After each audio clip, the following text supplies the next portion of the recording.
Iya, silakan masuk. Selamat datang Mbak, silakan duduk. Terima kasih. Iya, sama-sama. Senang sekali bisa bertemu dengan Mbak hari ini. Sebelumnya, perkenalkan saya Siti Nurbati, Mbak bisa panggil saya Betty, konselor yang akan menemani Mbak pada hari ini. Sebelumnya mungkin Mbak bisa memperkenalkan diri terlebih dahulu. Baik Mbak, terima kasih banyak. Perkenalkan nama saya Tiara. Oke, panggilannya? Tiara. Oke, Mbak Tiara. Gimana perasaannya Mbak hari ini? Cukup gugup ya Mbak, soalnya baru pertama kali. Oke, wajar sih ya Mbak kalau merasa gugup kayak gitu karena konseling sendiri ini masih cukup awam buat banyak orang. Jadi Mbak sebenarnya sekarang tidak perlu merasa gugup karena di sini saya akan menemani dan membantu Mbak untuk menghadapi persoalan yang sedang Mbak alami. Ya. Oke, sebelumnya Mbak sudah merasa nyaman?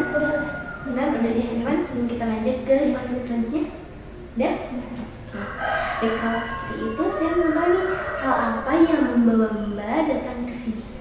Akhir-akhir ini tuh saya merasa saya sulit mengendalikan emosi saya lebih sensitif. Jadi hal tersebut membuat saya menjadi bertengkar dengan orang-orang terdekat saya seperti orang tua, teman, dan saudara yang lainnya. Oke, berarti ini cuma aktivitas Mbak ya. Kalau boleh tahu kegiatannya pada saat seperti apa Mbak? Ketika saya melakukan suatu pekerjaan terus diganggu, itu bisa membuat saya sangat emosi dan kesal Mbak. Oke, tadi Mbak selain udah marah, emosi, kesel juga ya? Iya. Selain itu ada lagi Mbak? Saya terkadang saya merasa cemas dan khawatir, takut tidak mencapai target saya. Oke, takut. Nah, kalau cemas dan khawatirnya ini dalam hal apa Mbak? Dalam hal saya takut dan merasa khawatir tidak bisa mencapai tujuan saya di masa depan, dan saya takut tidak disukai oleh orang lain. Oke, berarti ini cukup mengganggu aktivitas Mbak juga ya sehari-harinya. Oke, nah kalau boleh saya tahu, ketika Mbak merasakan cemas, khawatir, takut, ataupun marah, apa yang Mbak lakukan? Biasanya tuh saya narik napas dalam-dalam, terus kalau enggak saya mendengarkan musik. Tapi itu terkadang itu tuh nggak efektif gitu loh Mbak, makanya saya melakukan konseling. Oke, berarti Mbak sudah ada usaha ya untuk melakukan itu. Ya. Nah di sini saya dari apa yang tadi Mbak sampaikan, di sini kan Mbak sudah merasakan marah, emosi, kemudian cemas, khawatir, dan takut ya dalam menghadapi nanti masa depan seperti itu ya. Iya Mbak, betul sekali. Oke, di sini saya ada beberapa strategi yang mungkin bisa membantu Mbak untuk mengurangi atau mungkin menghilangkan perasaan Mbak tersebut. Nah, apakah Mbak bersedia untuk lanjut ke sesi selanjutnya? Iya Mbak, saya siap. Oke, baik. Nah, di sini saya ada beberapa tips yang mungkin nanti bisa Mbak lakukan di rumah. Yang pertama ini ada mengelola relaksasi, mengelola perasaan dan juga pikiran ya. Di sini dengan teknik relaksasi ini Mbak kan tadi sudah melakukan pernapasan kayak gitu ya, tapi ini bisa ditemani lagi dengan melakukan yoga, senam, mungkin juga Mbak bisa melakukan olahraga.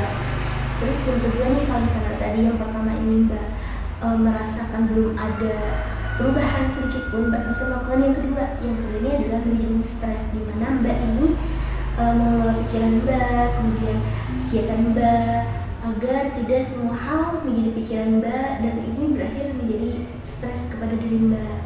Dan yang ketiga, kalau misalnya nanti yang satu dan yang kedua ini belum menemukan perubahan, Mbak bisa melakukan atau mencoba melakukan CBT. Ini merupakan cognitive behavioral therapy yang nantinya akan ditemani oleh profesional baik dari psikolog maupun nanti ditemani oleh konselornya. Seperti itu Mbak.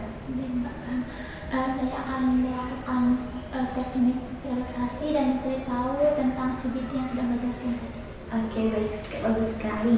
Nah, ini kalau saya boleh tahu nih ya, apa yang ingin Mbak lakukan atau mungkin ingin Mbak capai untuk 1 minggu ke depan? Ada, mungkin saya pengennya lebih bisa mengendalikan emosi saya, mengontrol emosi saya, dan bisa mengatasi rasa cemas saya Mbak. Oke, bagus sekali ya. Kalau seperti itu, Mbak bisa mencoba seperti tips dan trik yang tadi telah saya sampaikan ya. Tuh, Mbak bisa mencoba untuk relaksasi, mengelola stres, dan jika nanti memang dibutuhkan dan diinginkan, Mbak bisa melakukan CBT ya. Baik Mbak, saya akan mencatat dan melakukannya dengan baik. Baik, bagus sekali Mbak.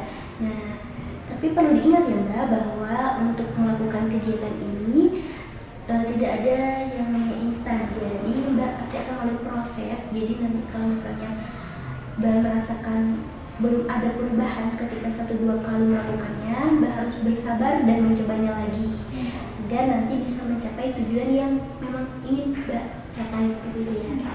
Iya Mbak, terima kasih Mbak. Ya, sama-sama. Dan ini sebelum kita mengakhiri si konseling pada hari ini, apakah ada yang ingin Mbak tanyakan atau mungkin ingin Mbak sampaikan lagi? Tidak ada Mbak. Oke, jika sudah dirasa cukup, selamat melakukan aktivitas selanjutnya, selamat mencoba dan melakukan tips dan trik yang tadi telah saya sampaikan. Semoga Mbak sukses dan juga berhasil ya. Terima kasih banyak Mbak. Ya, sama-sama. Ya, hati-hati ya Mbak. Ya. Subscribe to my channel.